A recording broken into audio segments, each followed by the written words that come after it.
Selamat datang, kita ketemu lagi. Kalau minggu kemarin kita sudah bicara tentang apa itu etika, karena etika itu bergantung dengan nilai.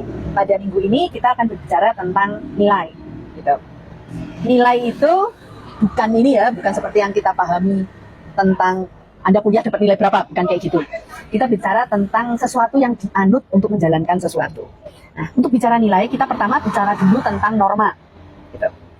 Norma dipahami sebagai hukum universal yang diterapkan untuk semua manusia agar dapat mencegah tindakan yang melawan kemanusiaan. Gitu. Contohnya norma itu misalnya memperlakukan manusia secara setara, itu norma. Gitu. Norma biasanya tidak mengandung kepentingan subjektif, tetapi berisi predikat-predikat, deskripsi-deskripsi atau istilah-istilah logis yang bisa diterima dimanapun. Contohnya misalnya kayak gini. Sopan terhadap orang lain, atau misalnya membantu orang lain, itu kan norma. Beberapa waktu lalu kita menemukan beberapa kasus gitu, kenapa kemarin menjadi sebuah permasalahan besar ketika anggota DPR kita joget-joget di gedung DPR. Kenapa jadi rame tuh? Jogetnya nggak salah kan? Tetapi kemudian kita berbicara tentang norma, ada kepantasan norma. Nah, ini yang akan kita lihat nanti di dalam pertemuan ini. Kita akan bahas tentang nilai, tentang norma, bagaimana memahami norma dan nilai gitu. Nah, secara universal gitu, norma itu mempunyai sisi bisa berlaku untuk semuanya. Pertama ada yang namanya golden rule, ada aturan emas gitu. Contoh-contoh aturan emas itu yaitu tadi, jangan menyusahkan orang lain. Perlakukan orang sebagaimana engkau ingin diperlakukan. Nah, itu tuh golden rule. Kemudian contoh yang lain misalnya bertindak itu setelah berpikir. Jangan berpikir dulu setelah Anda melakukan sesuatu, tapi dipikir dulu baru kemudian Anda bertindak. Nah, ada salah satu cara yang sudah Anda pelajari pada mata kuliah logika gitu, adalah melakukan verifikasi premis minor. Gitu, itu kan di mata kuliah logika diajarin tuh. Misalnya contoh kasusnya adalah ketika kita bicara norma adalah misalnya contohnya gini. Jangan pergi ke tempat dugem karena seringkali menjadi tempat peredaran narkoba. Nah, ketika kita menggunakan silogisme, kita yang harus kita verifikasi adalah premis minornya. Premis mayornya jangan pergi ke tempat dugem. Premis minornya apa? Seringkali menjadi tempat peredaran narkoba. Nah, kalau kita melakukan verifikasi terhadap premis minornya, bahwa loh ternyata di tempat orang biasa berkumpul itu tidak ada peredaran narkoba, artinya norma untuk tidak pergi ke suatu tempat, misalnya tempat hiburan malam, itu menjadi gugur karena premis minornya tidak terpenuhi. Nah, kalau norma itu kita berbicaranya begitu, kita berbicara selalu ada statementnya apa yang mendukung kemudian apa, gitu. Nah, pada tabel berikut, gitu, Anda bisa melihat ketika kita berbicara tentang etika individual dan etika sosial, gitu. Beberapa sudah kita singgung di pertemuan sebelumnya. Tetapi kalau ini kita bicara lebih detail lagi tentang misalnya objek dalam etika individual itu baik atau buruk perilaku individu dalam masyarakat, gitu, norma moral. Tetapi kalau etika sosial kita berbicara tentang tanggung jawab atau kewajiban dalam masyarakat. Kita juga kemudian bicara tentang mediasi, gitu. Kalau etika individu kita berbicara tentang hubungan antara visi dengan tindakan langsung. Kalau etika sosial kita bicara tentang hubungan visi dengan tindakan kolektif yang tidak langsung. Gitu. Nanti Anda bisa baca di dalam tabel berikut. Kalau kita kembali lagi pada universalisasi norma, gitu, kita bicara prosedur rasional menurut Habermas. Pertama, universalisasi norma menurut prosedur rasional Habermas itu pertama legitimasi norma yang didasari oleh persetujuan melalui komunikasi. Jadi bukan melalui legitimasi tradisional. Yang dimaksud dengan legitimasi tradisional itu sesuatu yang given. Misalnya ketika orang tua Anda berkata A, itu Anda harus menerima sebagai A, gitu. Kemudian yang kedua adalah legitimasi diperoleh melalui komunikasi dan argumentatif. Nah, ini yang membedakan.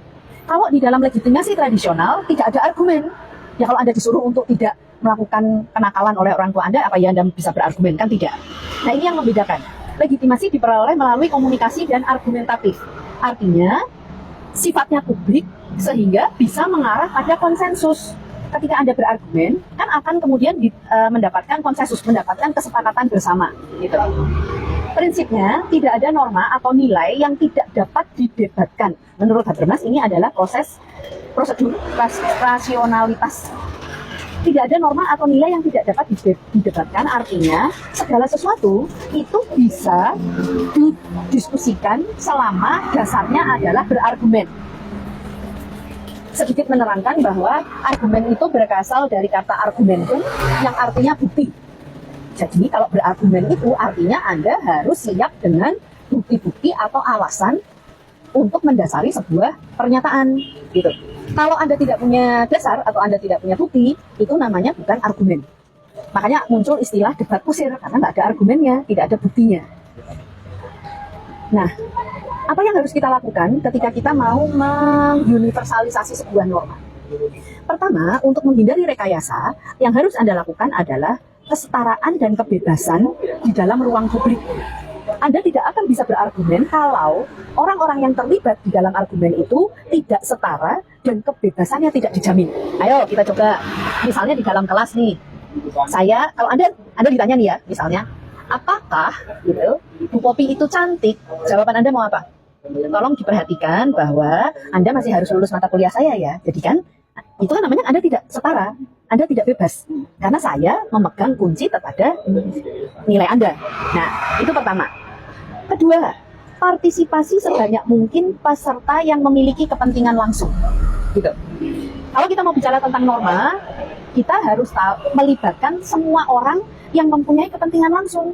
Kita tidak bisa menguniversalisasi sebuah aturan ketika orang-orang yang harusnya terlibat atau terkena langsung itu tidak diikut-sertakan. Ya contohnya kita sering sih di negara kita itu sering banget misalnya mengambil keputusan sesuatu yang dilibatkan bukan orang yang memang tahu betul terhadap isu sesuatu gitu. Kemiskinan misalnya.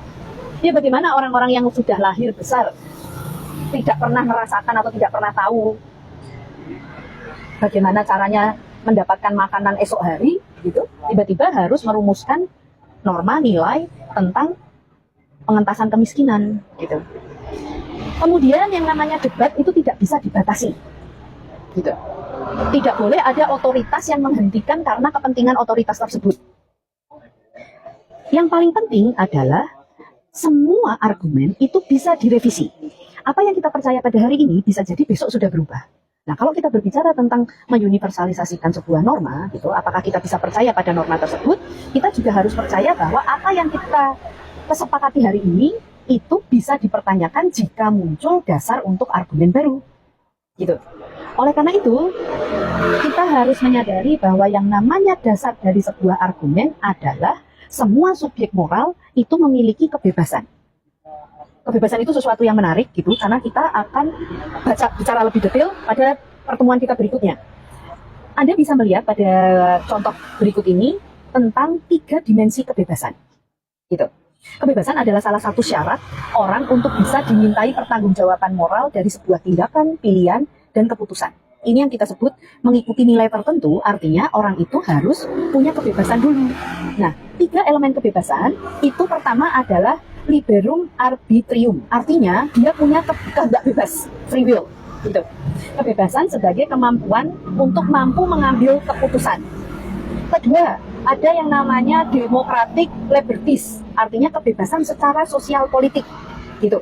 Kebebasan sebagai sebuah kondisi, misalnya bebas dari represi. Gitu.